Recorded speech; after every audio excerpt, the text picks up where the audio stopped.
मैंने शक्ति स्वरूपा का ऊर्जा फलाने फलाने के शरीर में आ गया है। हरिंद्रानंद जी जब चले गए शरीर से तो फिर यही बात शुरू हो गई कि हरिंद्रानंद जी शरीर छोड़ गए हैं तो उनकी ऊर्जा जो आध्यात्मिक ऊर्जा है, चित्त भाव की ऊर्जा अमुक अमुक अमुक अमुक के शरीर में आ गया है। ये क्या है?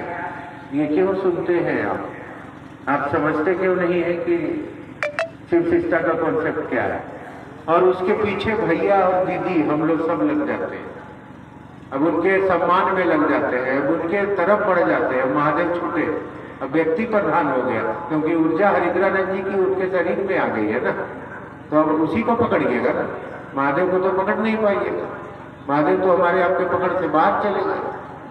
तो ये जो चीजें, ये बातें जो हो रही है यहाँ शिव शिष्टा में, इस पर बहुत ध्यान देने की जरूरत है हम शिव शिष्यों को, नहीं तो आपकी यात्रा बाधित हो जाएगी। जबकि आध्यात्मिक ऊर्जा गुरु से प्रदत्त है। कभी भी शिष्य के अंदर अगर कोई भी ऊर्जा आएगी तो गुरु के द्वारा आएगी। और हरिंद्रानंद जी ने कहा है कि मैं गुरु नहीं हूं। तो आध्यात्मिक ऊर्जा हरिंद्रानंद जी के शरीर से आपके शरीर में, इनके शरीर में, मेरे शरीर में कैसे आ जाएगी? ये जब आएगी तो महादेव से आएगी, गुरु से आएगी। और शिष्य किसी भी शिष्य के अंदर आध्यात्मिक ऊर्जा डाल नहीं सकता है, गुरु ही शिष्य के अंदर आध्यात्मिक ऊर्जा प्रदान करते हैं। तो बहुत सारी बातें, बहुत सारे पहलू हैं जिस पर अभी हमको गौर करना हो। आज के समय में बहुत तरह की चीजें हैं जिनको हमको आपको देख के चलना हो। अब अभी के समय में आप देखिए तो पाइएगा कि ये त्रिविधा जो हमारे आपके जीवन में आई है, दया, चर्चा और नमन, ये त्रिविधा में हमारी मानसिकता किस ओर जा रही है? महादेव से जब हम दया मांगेंगे तो दया मांगने का अर्थ क्या है? बहुत सारे गुरु भाई बहन कहते हैं हमने मांग लिया है, सुबह ही मांग लिया है, सवेरे ही हमने दया मांगी। बहुत सारे गुरु भाई बहन कहते हैं कि हमने एक माला महादेव को नमः शिवाय से प्रणाम कर लिया है।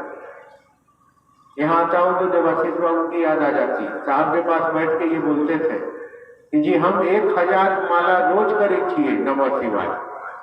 गाली सुनते थे साहब से। साहब कहते थे कि 1000 माला करने से महादेव को प्रणाम हो जाएगा, नमः शिवाय करने से महादेव को प्रणाम हो जाएगा।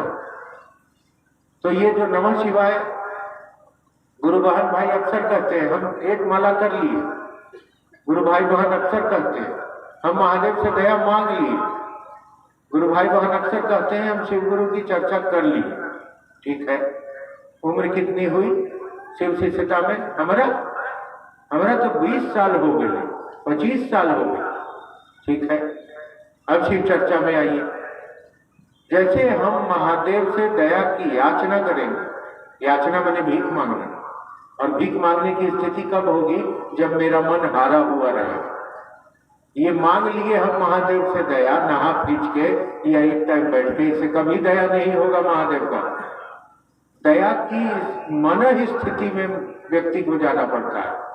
और मन स्थिति क्या है? जैसे कोई भीखमंगा, जैसे कोई ऐसा आदमी, जैसे कोई फांसी किसी को हो गई हो और कोई उपाय नहीं है, तब वो अब दया की भीख मांग रहा है कि हमारी फांसी माफ करके हमको मृत्यु दंड से हटा के हमको जो है सो आजीवन कारावास में तब्दील कर दीजिए, मेरा कोई सहारा नहीं। यह मन स्थिति होगी कि मेरा कोई सहारा नहीं है महादेव आपके सिवा, आप हम पर दया नहीं कर दीजिएगा। यह मन स्थिति हमको आपको लागू करना होगा, पैदा करना होगा। मन की स्थिति पैदा करनी होगी, तभी हमारे अंदर परिमार्जन संभव है। आपने सुना है ना, लोगों ने कहा है कि गुरु अपने शिष्य के मन के परिमार्जन के चिकित्सक होते हैं। परिमार्जन माने बदलाव। ये मन के अंदर का परिमार्जन कैसे होगा, कब होगा?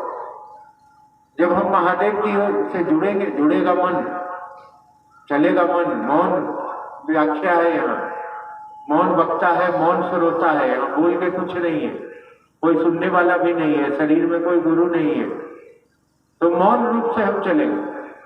तो अगर कोई व्यक्ति सचमुच में शिव को गुरु मानकर महादेव से दया की याचना करता